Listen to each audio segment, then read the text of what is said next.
All right, why don't we get started? I think we might have some latecomers, being that it's the morning of the second day. Something went out last night. So a lot of them are here. The first plenary, it's With and Beyond Neoliberal Racisms. We'll be having speakers really Albert James from the University of Sussex, Helen Kim from here at UBL, and Balaban from Manchester. We'll start with Malcolm giving a little introduction, and you'll describe how the discussion will take place. Right? Yeah. Oh, great. Okay. Do I need the microphone? Please put it. You're welcome to one of these.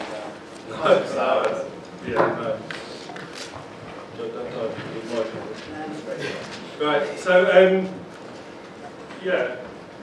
so with and beyond neoliberalism. So in this panel we're hoping to pick up some shared concerns that we have, and we hope will contribute to a more general discussion on where racism is at and where it's heading.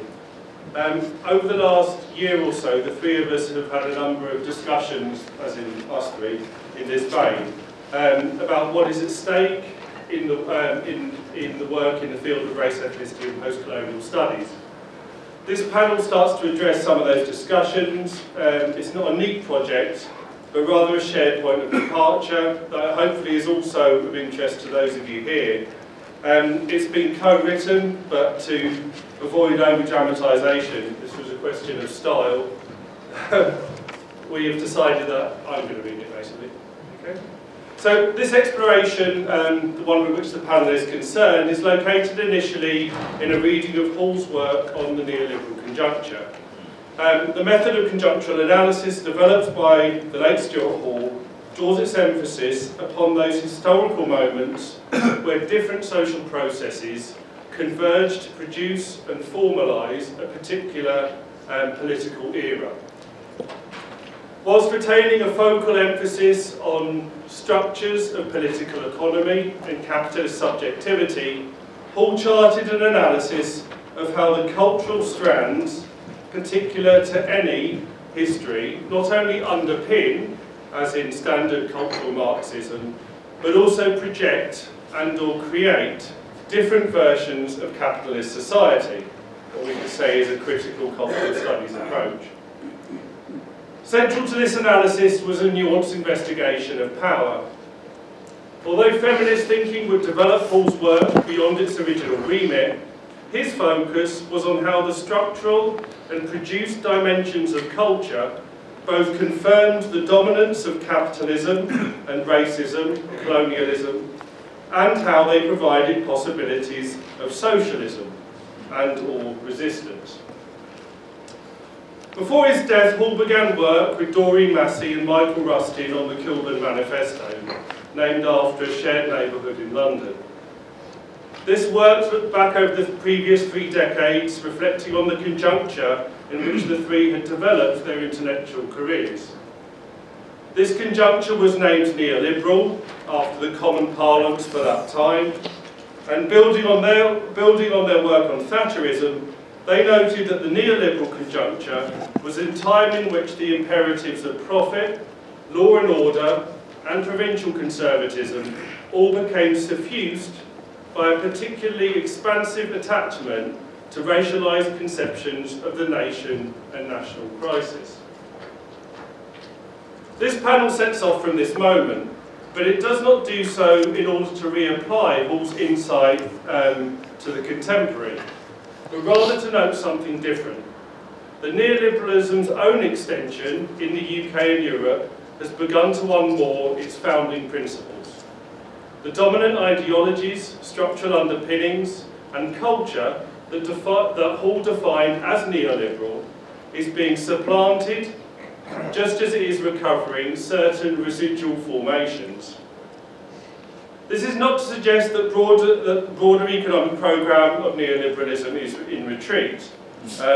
Unfortunately not, or not at the very least in the directions that we would welcome. We instead suggest that the cultures of the present UK and Europe, cultures of power, expression, and the everyday, and now give less discursive priority to neatly contained neoliberal rationales and imperatives. And that's kind of the moment of decay that we're interested in. Situated in an analysis of contemporary UK and European cultures, this panel explores this transformation. Working in a conjuncture marked by the processes of decay or ruination of neoliberalism. Sorry, my computer decided to automatically save, so I couldn't see it. Working in the conjunctures marked by the processes of decay or ruination of neoliberalism, this panel seeks to unpick and explore some of the formations of culture and politics that correspond with that moment. Our papers pick up on this in a general way and provide hopefully some initial scope to thinking with and beyond neoliberalism, and to present present and forthcoming discussions around racism, various challenges to racism, both in the activist sense but also in terms of how people make sense of, endure and live beyond racism's violence and exclusion. Although we are the first to admit that our papers today only do this in part, we nonetheless want to open up this broader project, a project about neoliberalism, its decay, and what's next for racism and anti-racism in the UK and Europe. So we'll do that through our papers for about 20 minutes each, and then we're going to have, we thought we'd just have a discussion. We don't want to have a Q&A in particular, because we're not really setting ourselves up as experts in this. We'd be interested to hear people's thoughts. Valu will relate to this discussion by attempting to map the multiple ideological registers informing a now resurgent nationalism, of which the neoliberal only accounts for one major strand. Building tangentially on that, I will explore the movement from a Thatcherite authoritarian populism to what, in the ruins of neoliberal culture, can be termed populist authoritarianism. Helen will explore, in the case of Germany, how the contradictions of racial capitalism have become understood in relation to alternative cultural formations, and how diasporic strategies are useful in making sense of enduring contemporary racisms. Okay, so Valu's going to start. I'm trying to shake off a wheeze, so I tend not to have a problem project my misplaced confidence in my authority, but I might have an occasional issue today. But forgive me. I'm afraid you might have some trouble back there. Otherwise, it'll be okay. So I opportunistically purposed what Malcolm said as a mere basis to talk about the reconsolidation of populist nationalism, which has become the principal arbiter of contemporary electoral and political power. I'm going to say Western Europe, but it's probably the West writ large. And hell, I come from Sri Lanka, it's the world writ large. But nonetheless, in the terms that I know, analytically, I'm going to say Western Europe and Britain. Now, of course, this will just seem a tragic truism, i.e. nationalism is back. And many of you will be wondering, as a result, why is this little guy so mad as to say something so blatantly obvious? Especially on that very day when, alas, President Trump, or Mr. Trump, is to ascend his throne, you know? So, on that note, I just want to remind us here, or at least remind myself very briefly, that, you know, for a long time, outside of the increasingly siloed field of race and racism, it was really damned hard, actually, to get nationalism onto the political or intellectual agenda. I don't know, maybe some of you had different experiences, but this certainly has been my rather chastening experience over the last few years. You know, some of you have heard this quote, so forgive me, but one can perhaps remark, not entirely facetiously, that, you know, cuddly football pundits, namely Gary Lineker, seem much better resolved to stare with unblinking horror at the nationalism that has taken hold when compared to some of our own sociological, I call sociology also, that's my fault, but nonetheless, our sociological peers. I'm not going to name any names, but if you know Manchester, we have a few actually. We know who the enemy is, but there's never many names. Okay. What should I? No, but in all seriousness, no, that was seriously, but in all proper seriousness, I do perhaps think our cohort, so people like the two sat here, some of the others who I know who are just kind of emerging, perhaps we ought to use this confluence of political events, recent political events, as a rather fertile opportunity to properly assert our presence at the center of a critical social science. Because it is, after all, a racism-conscious perspective that is best suited, that is most necessary in resisting the nationalist present. Resisting the present, but resisting the nationalist presence. Okay? Now, owing to my, or rather due to my own personal experience as a migrant growing up in the council estates of northern Stockholm, in council estates or expansive council estates which were principally peopled by other migrants and their children, but also owing to my training in post-colonial theory, cultural studies. When I say nationalism, I take it as granted that it is understood that race and racialized conceptions of ethnicity is indeed the Western nation's primary othering ontology. Okay? But we can discuss that further if you would like. Now, having said that, the historical arc of nationalism in Western Europe, by my reckoning, is punctuated by two bouts of intensity.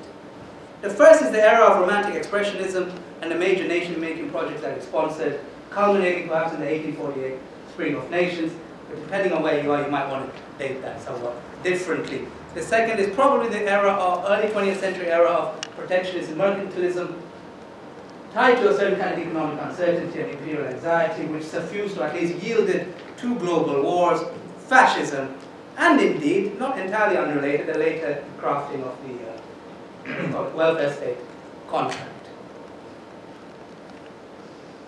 Western Europe is in the midst of a third such intensity. So my talk, building on something what's been already said, by revitalizing or revisiting a tradition of conjunctural analysis as pioneered by Stuart Hall in his prescient account of naturalism and authoritarian populism in the 1980s, aims to gesture at how this reconsolidated nationalism draws upon a number of contradictory and conflicting ideological repertoires. Now, resisting the urge of much analysis to attribute to this nationalism a unitary, generally rightist character, I wish to suggest how its heightened appeal hinges crucially on the convergence of multiple and conflicting ideologies or political repertoires, might be a more appropriate word. So these repertoires include classical values liberalism, a resurgent anti-market left communitarianism, neoliberal individualism, and the particular racialized mythologization of poverty, which sits within its moral and symbolic economy. Certainly some nominally feminist strands or rhetoric regarding gender equality and sexual liberation. Some aspects of, this might be sound a bit odd, but I do think some aspects of a certain kind of bucolic environmentalism. You have written on this, of course. That's handy. Man back there. Bucolic environmentalism, and of course a much more familiar conservative nostalgia. A nostalgia for the public unity, stability, and even public morality of pre-war colonial whiteness. Okay? Importantly, I'm not simply arguing, or I don't want to anyways, I'm not simply arguing that all political repertoires are capable of being racist. Either the left too can be racist, the liberal too can be nationalist. I think this is all very well understood, and there's no need for me to rehearse such maxims. Rather more prosaically, all I'm trying to say is that nationalism, as a kind of theory of nationalism, in order to become ideologically overdetermined, requires all these repertoires. To obtain its intelligibility and its appeal across a vast socio-economic or socio-cultural landscape. So part of the task in resisting this nationalist wave, as much as it involves a critique of the capitalist conditions that render populist nationalisms more likely, it is also about clawing away at these various ideological contradictions that comprise the contemporary nationalist movement, at least in Europe. Are we on time now? Because that was just an opening salvo. Okay, first trend. So the first trend regarding liberals' value-driven nationalism, I think is still most well understood, certainly at a forum such as this. Namely, there has been, of course, a trend in public and political discourse over the last 2-3 decades, where it was contended by people like Habermas, Hollinger, Miller, that what demarcates a national community need not be its shared ethnic origins, but rather its adherence to certain liberal civic principles. Now, in order to not be entirely disingenuous, I would say this probably did open up some interesting progressive possibilities about what constitutes the body politic. But it's also immediately very apparent that a very aggressively white nationalism is able to capture any such position, particularly given the broader kind of legacy of Orientalist civilizationism that sits within any such affirmation. A good early anecdotal primer of that capture was, of course, the late David Cameron's, well, not late, what do we want to call it? Exactly. The Departed. The Departed. Ignobly departed. What's his name, Cameron? What did he say now? His fairly notorious call for a muscular liberalism, and this matters in the important context of opining on problems of Muslims, integration, and terrorism. Okay? The possible incorporation of certain putatively feminist themes regarding gender and sexuality also become very important here for properly scoping the full reach for ethnically aggressive liberal nationalism. There are any number of salutary works that we might want to visit here. Jelby Poor on Homo Nationalism, Butler's work on the sexual politics of torture, Joe Scott on French Republicanism, but not least, as I always like to mention, Garvey's exemplary work, Dangerous Brown Men. Okay? But I also like the argument of Kunani and its concept of values racism, particularly in regards to liberal demagoguery around European Muslims. This is the basic postulation that Muslim culture, as they put it, culture is a uniquely adversarial to a liberal value base, a value base that defines the nation. And what ultimately materializes a certain kind of self-righteous but ethnically framed liberalism that I think does so much work for how contemporary nationalisms assert their vitality, and certainly with regard to certain middle-class constituencies. Okay? Now, so whilst this strand is fairly well understood, you must remember that another very prominent move in 1990s political discourse was the communitarian position. This was a left-driven critique, in fact. A left-driven critique of the increased normalization of the market society, globalization, and its attendant liberal individualism.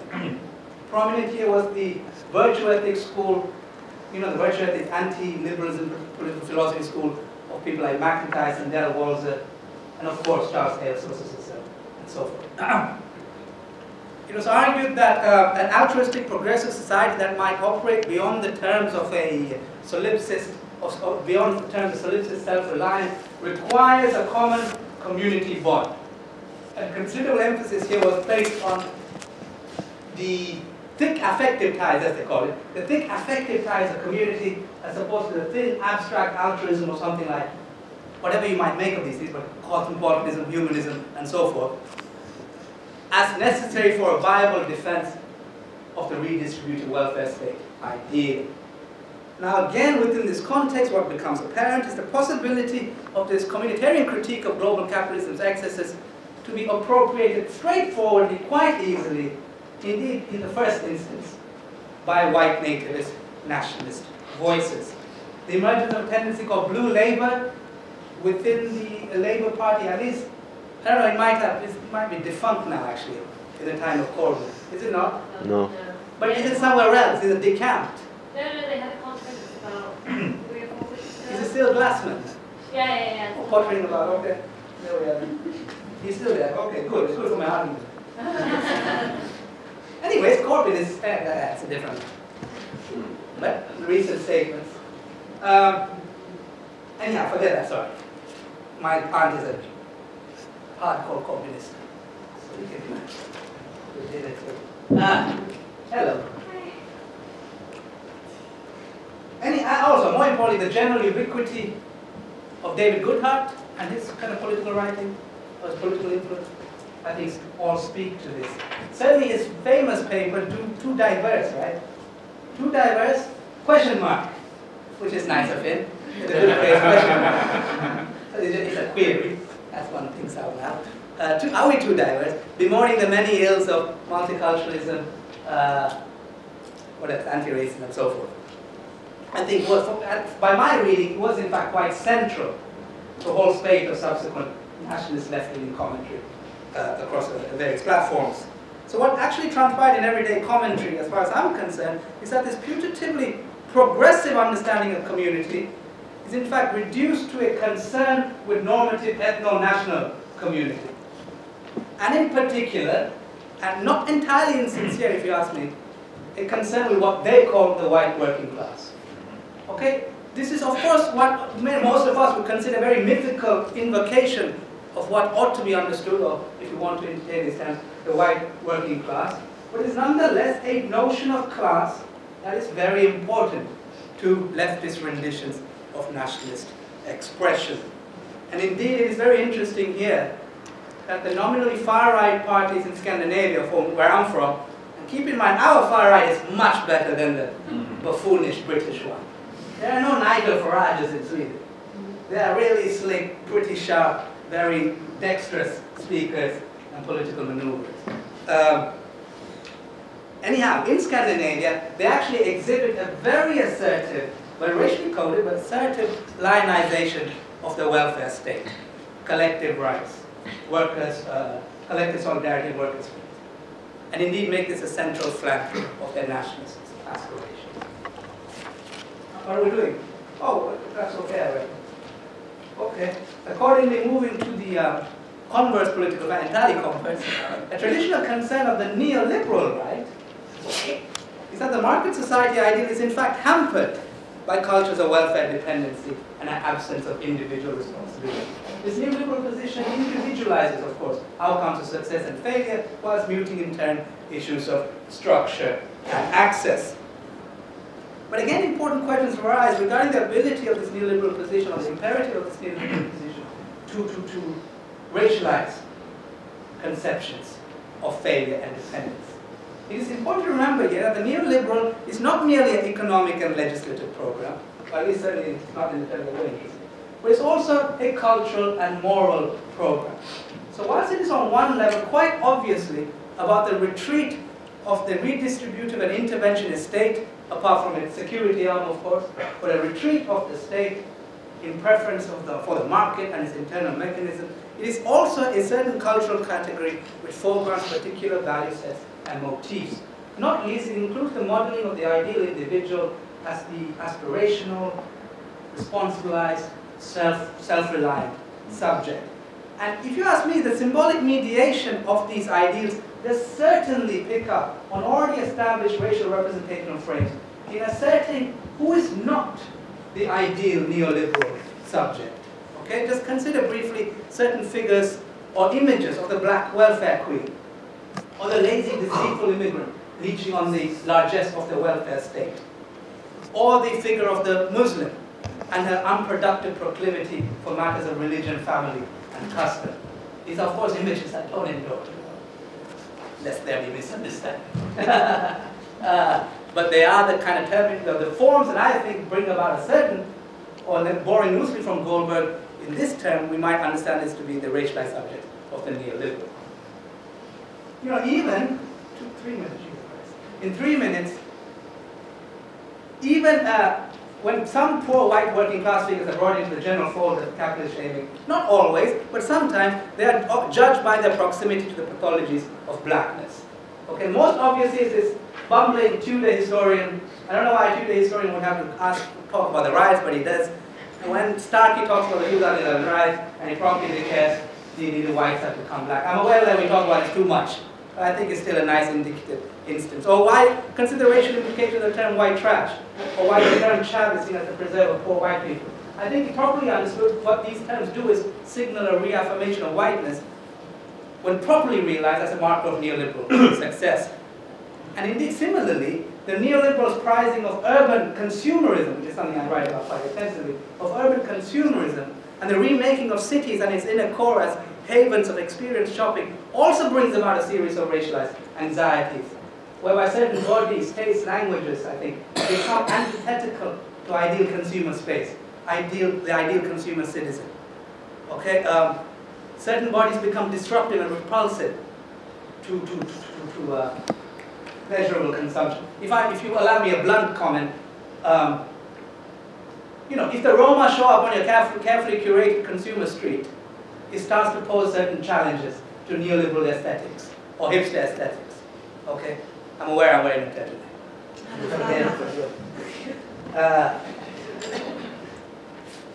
Yeah, I got 2 minutes. Okay, listen, I'm going to jump to the last one, time permitting, in 2 minutes. We can't forget our other good friend, the conservative, because you know they are a big mold here too. So I'm just going to say a couple of things on what we might understand to be the conservative rendition of nationalist forms. We see here a certain kind of conservative nostalgia, imperial pastoral nostalgia, or what, of course, Gilroy famously calls post-colonial melancholia. Post-colonial melancholia. We see it, for instance, in the rehabilitation of monarchy, through what I consider a rather tawdry and petty spectacle of weddings and reproduction even, of George and Charlotte and all that. Is that their names? We don't know. We don't know. George and Charlotte. You don't read hello? Okay. What else do we see there? We see the revival of interwar and Edwardian period drama, which occasionally I'm afraid I too watch.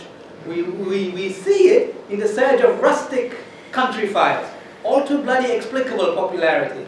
I've said this once somewhere else, and people are quite upset. Some people do seem to like country fire. I consider it particularly pernicious ideology. Okay, but we see perhaps most perniciously in the valorization of the soldier, captured in the unrivaled prominence of the charity Help for Heroes. This is not a forum to debate that charity as such, but one can admit that it has an outsized success. And its outsized, disproportionate success, I think, reveals the deep symbiosis of the nationalist imagination and the deification of the military, both past and present. Now, I don't want to talk about this too much, but I do want to quickly say much of this cultural commentary, or cultural and political commentary, as attested in the bizarre and curious musings of someone like Roger Scruton, for instance, does actually pivot off a pretty heavy critique of unbridled free market capitalism, often in a conservationist mode, or a culturally elitist mode, or a pastoral mode, or a Christianist mode. But in any sense, often a critique of capitalism. It requires, therefore, we disentangle that basic conservative nostalgia from the broader neoliberal rendition I just talked about before. And in doing so, we capture another very significant constituency or voice that adds to this, therefore, this ideological cacophony that I've been trying to speak about. This deep, this kind of multifarious flurry of voices underpinning or informing this real guttural nationalist cry that we currently hear from all quarters. Okay? The righteously liberal, the muscularly neoliberal, the solidaristically leftist, and the mournful conservative. All at once, but necessarily so. Okay, thank you.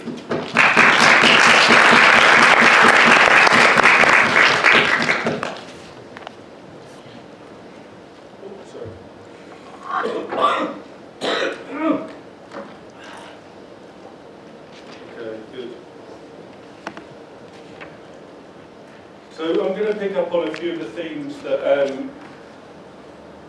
Manu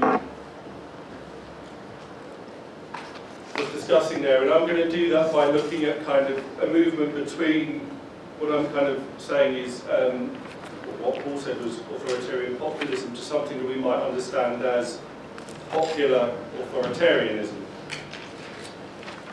So in Brexit and the election of Donald Trump, we've seen the rise of authoritarian populism in Britain and the US.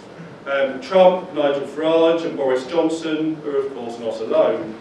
Marine Le Pen in France, Geert Wilders in the Netherlands, and the Flemish National Party Vlaams Belang in Belgium also appeal to individuals' dissatisfaction with neoliberalism, using national, racial and authoritarian language.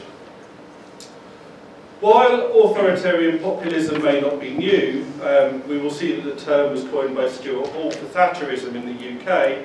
The current formation does have particular features which we need to analyse. Brexit and Trump come at a time when neoliberalism has started to turn in on itself.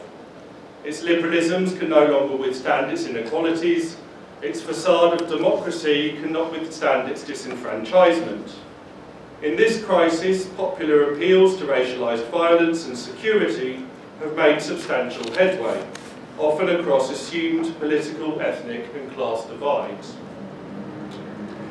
While moments such as Brexit provide a lens through which the social forces of a particular conjuncture can be understood, there is also a risk that the phenomenon becomes reified and detached from history and social context, even sometimes providing a scapegoat that avoids a wider analysis of the problems at hand. Certainly the politics of Farage and Johnson did not come out of thin air. Rather, they are the product of history, of a configuration of forces and of contradictions. My argument today is that to understand these expressions of authoritarian populism, we must analyse how they are rooted in popular culture, that is, of everyday culture, commercial culture and mass culture. And at the end of the paper, I will address this through a discussion of London's Olympic development. She's just there. It's so nice to be doing that. To get to that point, we must first return to Hall's formulation of authoritarian populism. Writing at the end of Callaghan and the beginning of Thatcherism, Hall was interested in the ways in which popular social democracy was being replaced with populism and authoritarianism. For Hall, the word popular, as in popular democracy, is a political category. It denotes social democracy for and by the people. The word populist is also a political category, as in populist authoritarianism. It denotes an appeal to the popular that took place as part of Thatcher's right-wing shift. Authoritarian populism is then the popular varnish on parliamentary dictatorship, a phrase that Hall also used. It emerges in the late 1970s through the crisis of social democracy under Callaghan and through the accompanying right-wing law and order discourses. As recorded in Policing the Crises, these were often orientated to black and working class young men, although too this has longer Victorian and Edwardian histories. Hall's point is that Thatcherism takes on the language of representative democracy, championed by social democrats, and guts it. It is in this populist move, and on the basis of previously existing crises and panics, a new political cleavage is established, which is basically big state versus self-determined individual, which is personified in the petty bourgeois shop owner, and therefore in Thatcher herself. Class politics is then shaken off, free market capitalism endorsed, welfarism weakened, and although the state shrinks, the centralised hold on power of the commercial, military and political elites strengthens. Of course, that was then and this is now, and while we extend Hall's analysis, we must be mindful of a different and related constellation of social forces. Some aspects of Thatcherism we have retained: the thin appeal to representative democracy, the principle of small government, and the rationale for privatisation. But changes must also be acknowledged. The expansion and speeding up of global market capitalism, the spread of the urban as the hegemonic form of planetary life, and the infiltration of consumption to everything. We have seen shifts in idea of welfare.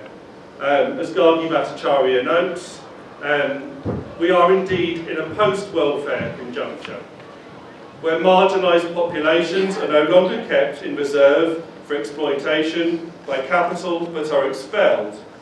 Here we see the eroded welfare state overlapping with the governing principles of colonialism and indeed of neo-colonialism. The political cleavage of big state versus individual has also developed.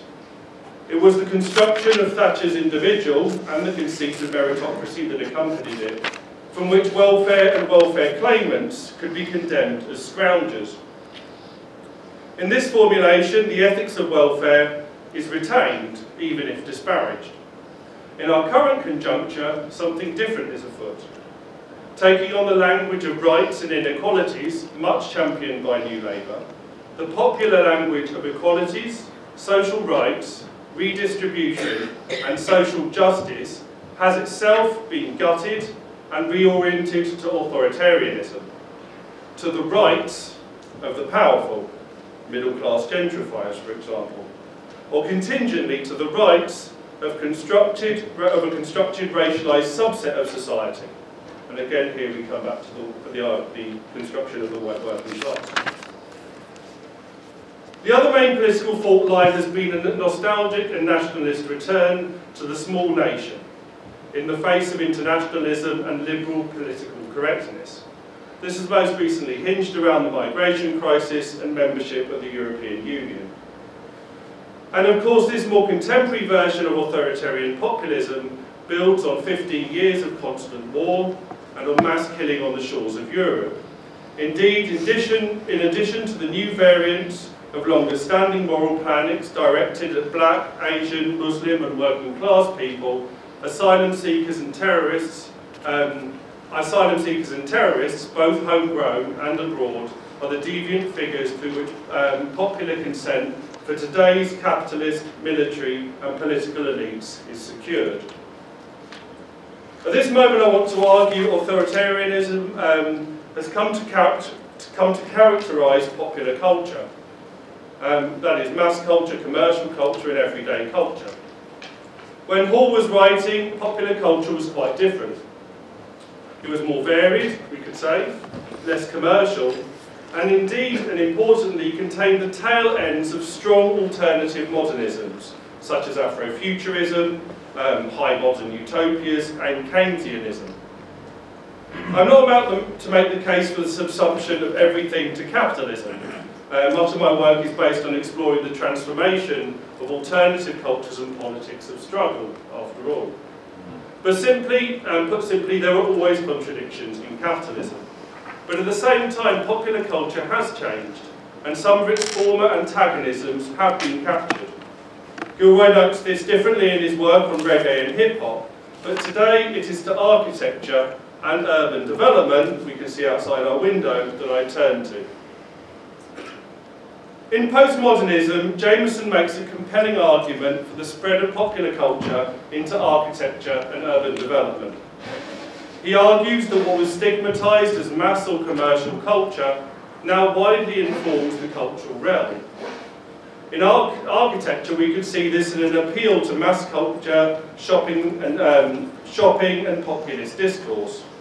Large-scale developments, such as King's Cross and the Olympic development, often contain local government offices, an appeal to the facade of democracy, universities, an appeal to education, and culture, museums, and the like.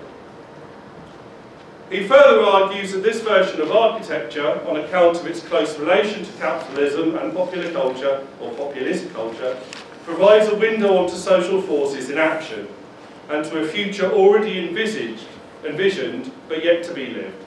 It is through this version of architecture that we can understand the lexicons of authoritarianism in play and to come.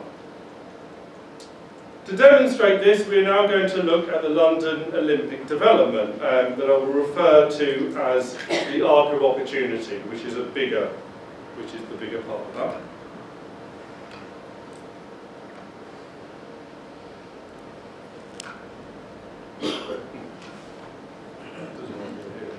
Oh, I was going to show that slide first.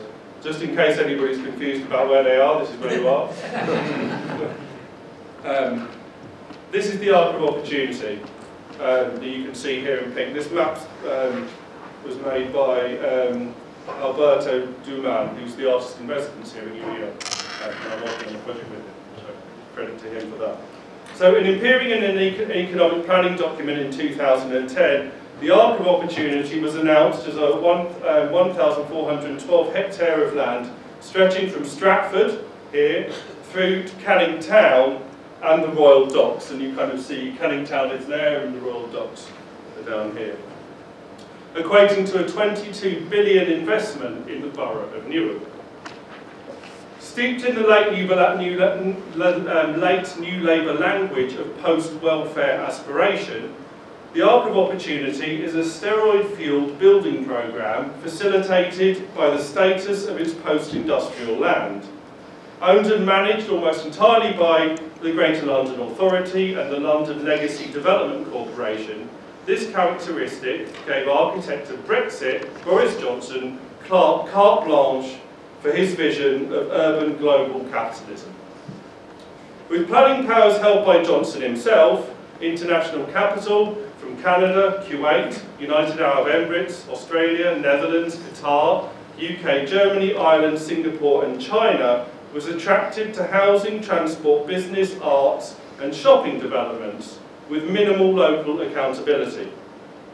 In the south, Silvertown Quays, Royal Wharf, Siemens Crystal Exhibition Centre and the Asian Business Port, touted as London's third financial centre, took shape. In the west, the Olympic Development, 6 housing villages and of course Westfield Shopping Centre. At the 2010 Shanghai Expo, Newham Council branded the Arc of Opportunity a regeneration supernova. Commenting on this, Dan Hancock writes, "It is not about modifying, modernising or improving a rundown area, no. It is about wiping it out in a supernova, a brief moment of total and blinding destruction." East London, of course, is historic precedent for this.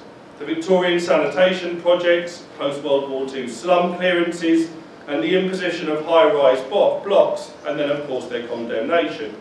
Working-class places like Newham have long been ripe for violent aesthetic and architectural reinvention by those who don't live there. Envisioned in boardrooms distributed at international business fairs and beamed between the ever-increasing skyscrapers of the 0.1%, the regeneration supernova takes form far above the everyday urban reality of Newham. From this place of near total detachment, an architectural and aesthetic blueprint is drawn up, a blueprint designed to obliterate human histories the visionaries care not to know. Tested during the 2012 Olympics, this blinding commercial light was applied to Carpenter's housing estate, which is just over there, and the Stratford Centre, which you probably walked through. The former, a one-time home to Newham residents, was saturated with advertising hoardings. The latter, a popular, low-cost market, shopping centre, public thoroughfare and nighttime skate park, was hidden by shiny fins. These are the shiny fins, and you see those as you come out of the station. Both have been vanquished from Newham's rear-view mirror. Around Olympic Park today, and this may have even changed because some of these things may have already started to be built. Around the Olympic Park today, there are plans for a V&A and Smithsonian Museum, university campuses, and the Sadler Wells Auditorium. These populist, creative and cultural projects come flanked by 2 47-storey luxury apartment towers, right? At the Royal Docks, the clean lines of the Siemens Crystal Sustainable Exhibition Centre look across the water to London City Airport, the Asian Business Port, and the new offices of Sir Robin Wales Local Authority. That the popular, clean, creative and commercial appeal of these edifices bears no relation to the borough's present, or indeed its past, should worry us. Gone is the dirt of the docks and the Lee, and so too the people that made it. The Arc of Opportunity's clean facades, cultural zones, warehouse educational establishments, and of course shopping, are predicated directly on the exclusion of the working class and multi-ethnic population that lives in the area, even if a sanitised version of multi-ethnic diversity for sale is key to its aspiration. If Mayor of Newham Robin Wales has his way, and this is a quote, the middle classes keep swarming into our borough at a rate of knots, what this architecture tells us is that the current residents of Newham will be viewed as matter out of place, dirt to be cleansed, creases in the lines, not part of the future, or indeed of the past. Decoupling entirely from a welfarist commitment to mutual coexistence, as Gargi Bhattacharya notes, a Newham wholly unaffordable for the majority of its inhabitants is being built. Today, the price of a 2-bedroom house in the Olympic East Village is £580,000. An intermediate rent for the same size is £1,404 per month, and the social rent for the same place is £754 per month. However, the median wage in Newham is only £882 per month. This would make a social rent in the East Village an enormous 85% of a monthly wage, very far from sustainable. And indeed, these are the better deals. After Boris Johnson took over housing planning in the took over housing planning at the Olympic Park, affordable and social rented properties decreased by 21%. Now 61% of homes are for the private market, with 29% divided with social rent, affordable rent, which isn't really very affordable, and shared ownership. Under the Housing and Planning Act 2016, these inequalities will worsen still as local authorities sell off social housing stock to fund new building projects. If the forced removal of residents from Carpenter's estate showed the willingness of the council to take on high-profile and well-organised resistance, we'll probably all remember that story, and Russell Brand, of course, to achieve its future vision, less reported will be the social violence that these new high-rent developments will bring to some of the poorest parts of the capital. As private land is repurposed for high housing, high art, international business, creative industries, higher education and shopping, and Robin Wales' much hoped-for middle classes throng, racial and caste violence will be meted out, probably through the language of rights. The precedents for this are already in place. As I wrote in a book I published called Urban Multiculture, we only have to cast our eyes back to the Olympics to imagine how this might transpire. So this is what I wrote. As the Olympics entered its second week, I walked through West Hand Park, 10 minutes from the main site, and stopped to speak to a group of Afghani and Kurdish young men sitting on a bench under a tree. Interested in the actions of the police, I was working for a kind of a monitoring project at the time, monitoring the actions of police around the Olympics. Interested in the actions of the police, I asked how the Olympics were affecting them. Rather than trot out TV-derived platitudes of patriotism and aspiration, they expressed anger at being stopped on the pretext of immigration checks, harassed, and illegally strip search, which was an ongoing practice in Europe at the time, has since stopped, in the backs of police vans. These were not new experiences, but the Olympic Games had increased their frequency to absurd levels.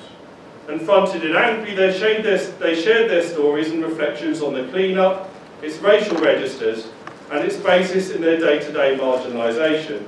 In the glare of neoliberal whiteness, they noted how their brown bodies and associated cultural signifiers had become hyper-visible. In East London, popular authoritarianism now forms the blueprint for urban living. A populist post-welfare capitalism with sharp aesthetics and a violent disregard for its own population and history is taking shape. Built into this is the authority on which racial and class violence will be distributed in years to come. If we are to intervene, it is vital we understand these processes. Johnson, Farage and others indeed merit attention, but we should not be distracted. They are the response to, not the cause of the current conjuncture. As Hall noted 30 years ago, whistling in the dark is a hazard we know too well. A new balance of political forces is taking shape, and it is on this terrain that our questions should be oriented, our analysis geared, and our struggle and opposition organised. Thank you.